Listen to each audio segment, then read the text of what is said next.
At that time, Judah left his brothers and went down to stay with a man of Adullam named Hira. There Judah met the daughter of a Canaanite man named Shua. He married her and made love to her.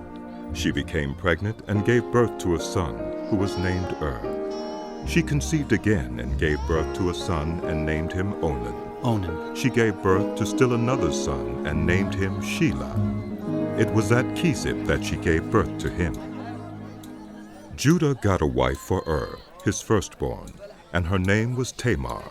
But Judah's firstborn, was wicked in the Lord's sight, so the Lord put him to death. Then Judah said to Onan, "Sleep with your brother's wife, and fulfill your duty to her as a brother-in-law, to raise up offspring for your brother." But Onan knew that the child would not be his. So whenever he slept with his brother's wife, he spilled his semen on the ground to keep from providing offspring for his brother. What he did was wicked in the Lord's sight, so the Lord put him to death also.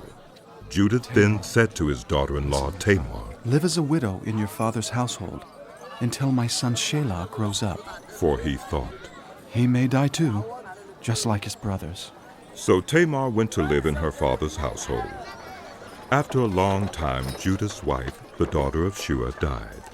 When Judah had recovered from his grief, he went up to Timnah, to the men who were shearing his sheep, and his friend Hira, the Adullamite, went with him. When Tamar was told, "Your father-in-law is on his way to Timnah to shear his sheep," she took off her widow's clothes, covered herself with a veil to disguise herself, and then sat down at the entrance to Enaim, which is on the road to Timnah.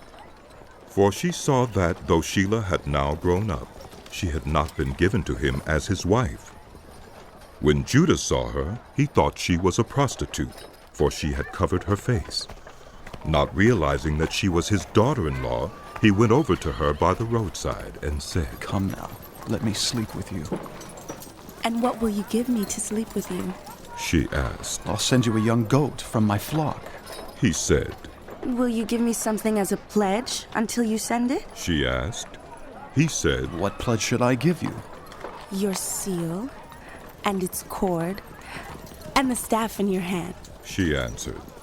So he gave them to her and slept with her, and she became pregnant by him. After she left, she took off her veil and put on her widow's clothes again.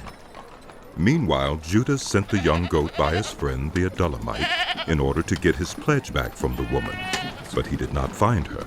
He asked the men who lived there, "Where is the shrine prostitute who was beside the road at Enaim?" "There hasn't been any shrine prostitute here," they said. So he went back to Judah and said, "I didn't find her. Besides, the men who live there said there hasn't been any shrine prostitute here." Then Judah said, "Let her keep what she has, or we will become a laughingstock. After all, I did send her this young goat, but you didn't find her." About 3 months later, Judah was told, "Your daughter-in-law Tamar is guilty of prostitution." "What?" "And as a result, she is now pregnant." Judah said, "Bring her out and have her burned to death." As she was being brought out, she sent a message to her father-in-law. "I'm pregnant by the man who owns these," She said, and she added, "See if you recognize whose seal and cord and staff these are." Judah recognized them and said, "She is more righteous than I, since I wouldn't give her to my son Shelah." and he did not sleep with her again. When the time came for her to give birth, there were twin boys in her womb. As she was giving birth, one of them put out his hand. So the midwife took a scarlet thread and tied it on his wrist and said, "This one came out first." But when he drew back his hand, his brother came out. And she said, "So this is how you have broken out." and he was named Perez. Then his brother, who had the scarlet thread on his wrist, came out, and he was named Zerah.